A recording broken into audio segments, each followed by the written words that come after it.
Okay, can we turn in our Bibles to Psalms chapter 51?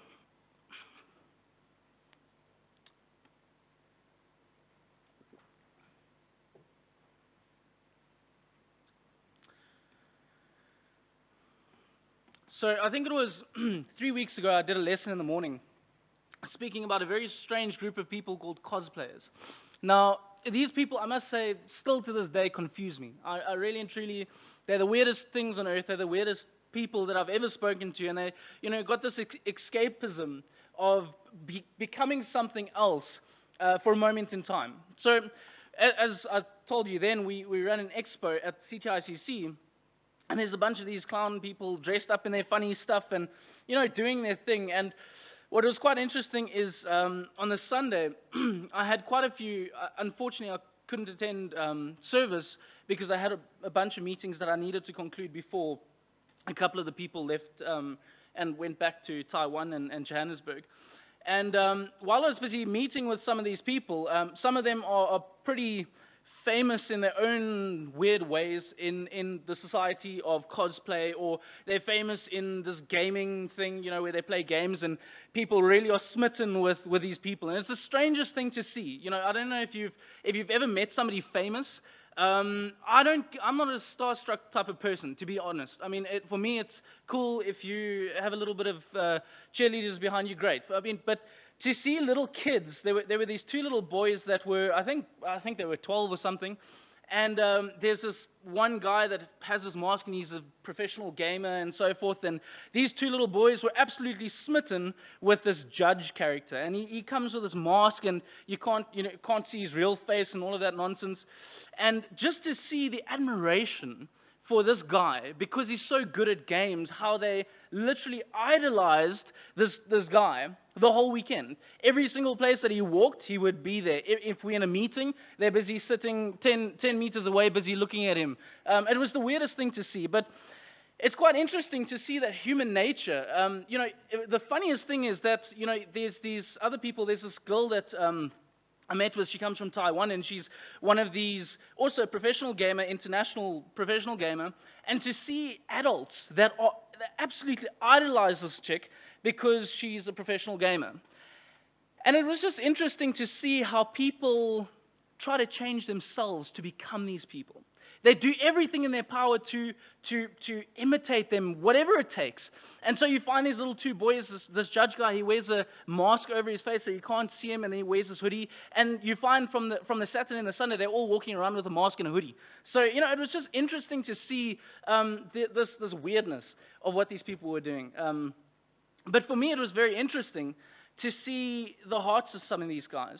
I was looking at, like I told you, this one group of people that we're dealing with called Zaga. They deal with a lot of this gaming community, and they flag every single post that comes onto the group. They read it to ensure that whoever's posting it, they try to look at maybe what their psychological sort of space is, and unfortunately, they come into contact with a lot of people that actually are on the verge of committing suicide.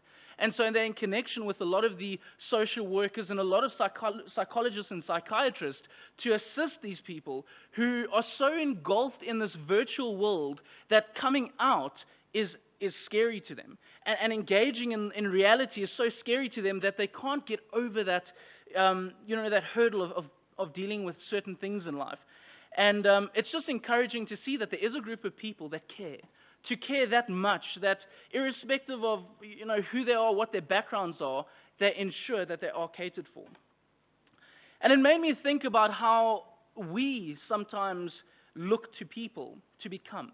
We sometimes look at people around and we almost idolize them to a point of view to say, well, that's what I want to be one day. And unfortunately, so many times we look at in the worldly sense of who we want to be and what we want to be. And I was just briefly looking earlier as to what drives people to be what they are these days. And there were some interesting things. I don't know exactly who this is or who wrote this, but they said that there's 7 things that drive us to do what we do. And these are the 7 things. It says, they want to be stimulated by the act of completing a task. So if somebody gets stimulated just by completing a task, makes them want to do another task. They get motivated by meeting every deadline. The They need to avoid shame, anxiety, and fear of failure. And that's why people push to become successful, is that fear of failure. Number 4, the power of positive recognition from others. So people want to become successful just so that others look at them and somehow admire them. Number 5, a perfectionist pursues the excellence of all things. Number 6, a strong emotional commitment to personal goals. And number 7, a willingness and ability to learn quickly from their mistakes. And to see what drives some of the people in today's society is so strange to see, what actually gets people to tick. And it sometimes makes me think to what do we look at? What is it that we look to that drives us to do what we do? There was a guy by the name, I'm not sure, for those that have got Facebook, I'm sure you've seen it on YouTube. There's a guy by the name of Jay Shetty. I think that's his surname, Jay Shetty or Shetty. And this man, he's got a video that he posted this past week, and he says, if you look at the average life, I think he worked on 85. The average lifespan is from 0 to 85. And then people enjoy their life for the first 20 years, and from 20 they start driving to become something. They go into some sort of a workplace, and they live their lives to just progress in the corporate world or whatever world they're wanting to do to accumulate wealth, just so that they can enjoy that last 15 years of their life to relax. And for me, it was this shock to say, well, how is it that we work, call it 55 years or 50 years, on something that inevitably might not mean anything? Inevitably, it doesn't mean anything. And we, at work, we're forced to read a lot of financial and economic things. And this past week, econometrics, whatever it is called, that's the one. They sent out a post that we had to read this past week. And if I look at one of the things that linked from there was to say that if we look at the world's currency, actual tangible money, there's only 3% of the total 100% of currency that's in the world. Which for me was shocking to think, well, if we're all fighting over this little 3%, it would make sense. But we all fighting over the 100%. And 97% is virtual. So it's nothing. So we find ourselves chasing after something that's virtual, that changes our lives to some sort of a degree, and it makes us be able to inflate ourselves. But at the end of the day, when push comes to shove and when we face God, it means nothing. And for me, that's such a scary thought to think that every single day when we wake up, we drive ourselves to the ground, we drive ourselves into depression, we drive ourselves into all these different emotional states just because of work, and it means nothing. It makes me think of what drives you and myself as Christians. What is it that wakes you up every single morning? This morning we were talking to the youth, and we obviously talk about the two different lives that we live. We live a life of, the worldly life that we've got to live, and then we live this world of what God expects of me. But the more and more I look at it, it is something that just ties in 100%. There is no two ways of living your life. It is one walk.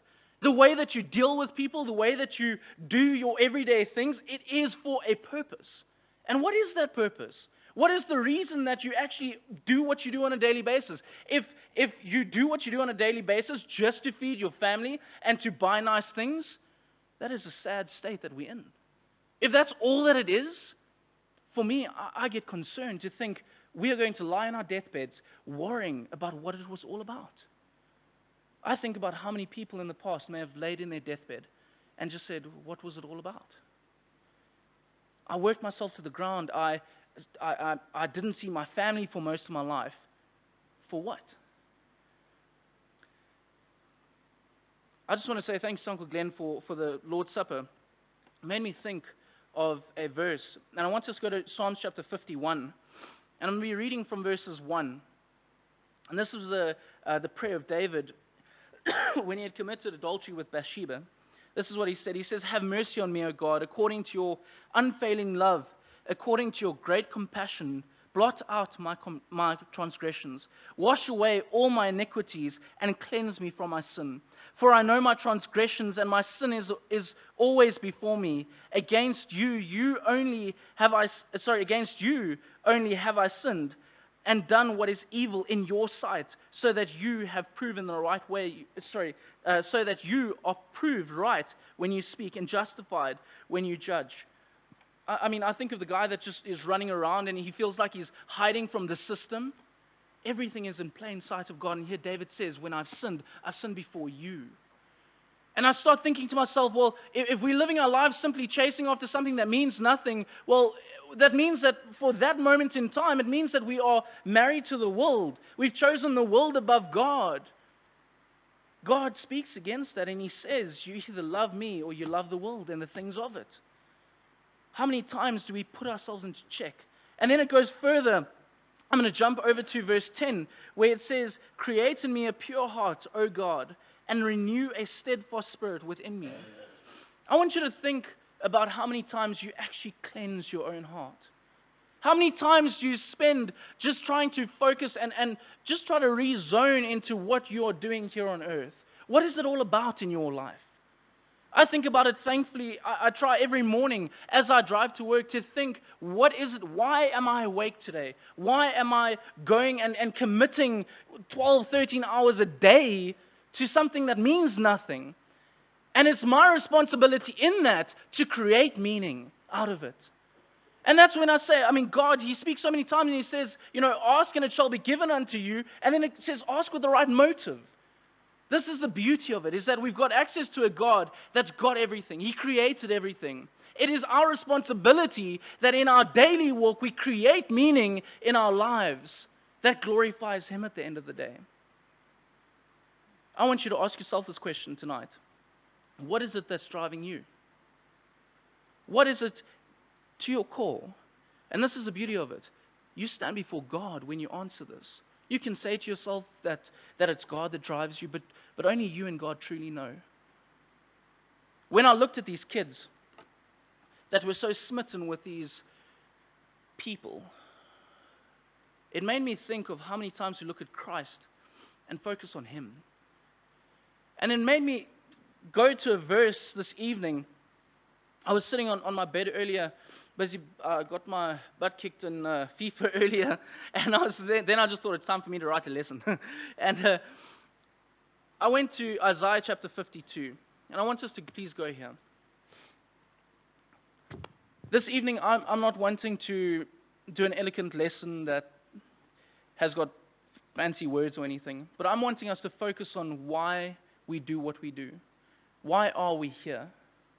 And Isaiah chapter 52 puts it into perspective for us. And it shows us why we follow the God that we do. Why is it that we admire Jesus for who he is? Why is it that we love him as much as we do? Isaiah chapter 52, I'm going to be reading from verse 13. It says, see, my servant will act wisely. He will be raised and lifted up and highly exalted, just as there were many who were appalled at him.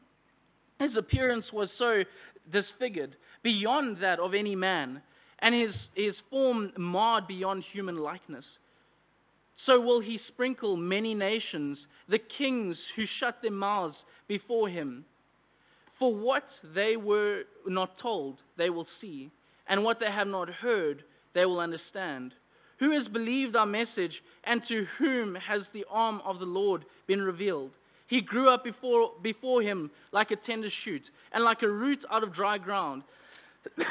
He had no beauty or no majesty to attract us to him, nothing in his presence that we should desire him. He was despised and rejected by men, a man of sorrow, and familiar with suffering, like one from whom men hid their faces. He was despised and he was esteemed, and we esteemed him not.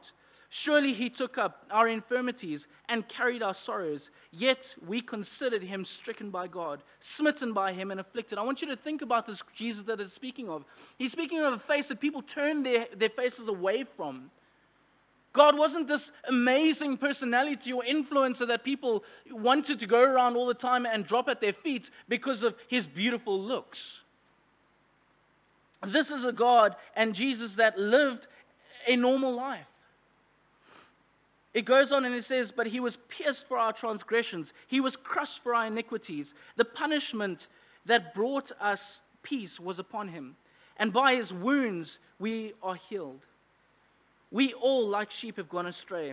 Each of us has turned to his own way, and the Lord has laid on him the iniquities of us all. He was oppressed and afflicted, yet he did not open his mouth. He was led like a lamb to the slaughter, and as a sheep before his shearers is silent, so he did not open his mouth. By oppression and judgment he was taken away. And who can speak of his descendants? For he was cut out from the land of the living. For the transgressions of my people he was stricken. He was assigned a grave with the wicked, and with the rich in his death, though he did no violence, nor was any deceit on his mouth. Yet it was the Lord's will to crush him and cause him to suffer. And though the Lord makes him like a guilty offering, he will see his offering and prolong his days. And will of the Lord will prosper in his hand. After the suffering of his soul, he will see the light of life and be satisfied. By his knowledge, my righteous servant will justify many, and he will bear their iniquities. I want you to think of the suffering that Christ went for you. If I think of what drives me and what I strive to have as my mindset every single day, is it the love of Christ. Having the mindset of Christ, being able to look at people and love them as Christ would. Make no mistake, there are frustrations in life. Make no mistake that there are pressures and pressures that sometimes are beyond bearing. But because of Christ, we are able to do it. So many times I think about how many people in your past and my past have hurt us. How many people in our past have trampled on us. And sometimes we've been the ones that trampled on people. But then there was Jesus. There was that Jesus that found it fit, that when he thought about you, he found it fit to get on the cross and die for you. And again, I go back to the question, what is it that drives you every single day? Is it the things of this world? People of this world? People that make a promise today and break it tomorrow? Here's the Christ that made a promise 2,000 years ago when he died on the cross for our sins. And he said that he will be there for you. Verse 12 says, therefore, I will give him a position among the great, and he will divide the spoils with the strong. And because he poured out his life unto death, and was numbered with the transgressors. Do you see that position that we have got access to? Christ has been given spoils for that sacrifice, and we've got access to that. If we live our life to glorify him, we have that opportunity. Closing off, it says, for he bore the sins of many and made intercessions for the transgressions. I want you to think about what wakes you up in the morning again. What is it that drives you every single morning? Is it Jesus Christ that wakes you up? Is it him and his sacrifice that motivates you to do what you need to do? Because if it's not, we need to ask ourselves the question if we are on the right track. There's a song that I want us to listen to. I'm going to ask the guys to play it. And as we listen to the song, I want you to think of the sacrifice of Christ and what he did when he died on that cross. Ew. Philippians chapter 2, from verse 1. And this is the beauty of it. I want you to, again, reflect on what it says here. If you have any encouragement from being united with Christ, if any comfort from his love, if any fellowship with his Spirit, if any tenderness and compassion, then make my joy complete by being like-minded, having the same love, being one in the Spirit and purpose. Do nothing out of selfish ambition or vain conceit, but in humility consider others better than yourselves. Each of you should look not only at your own interest, but also the interest of others. I want you to think for yourself. We've got so much to be grateful for. The God that we serve enables us to be so amazing and effective with those around us. It then goes forward, it says that your attitude should be the same as that of Christ, who being the very nature God, did not consider equality with God something to be grasped, but made himself nothing, taking the very nature of a servant, being made in human likeness, and being found in appearance as a man, he humbled himself and became obedient to death, even death on a cross. Therefore God exalted him to the highest place and gave him the name that is above every name. That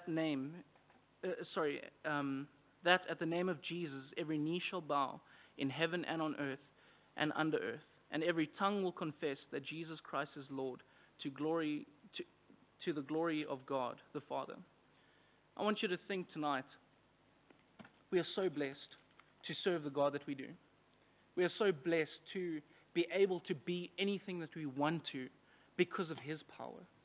It is our responsibility that every single day that we become whatever it is that we consider ourselves, that we always say that it is because of God. We are nothing without Him. I want you to imagine for a second sand that's without nourishment or anything, that as you spill it open, it falls to nothing. God created us out of dust. What are we without Him? And that's nothing. Let's stand as we sing the song.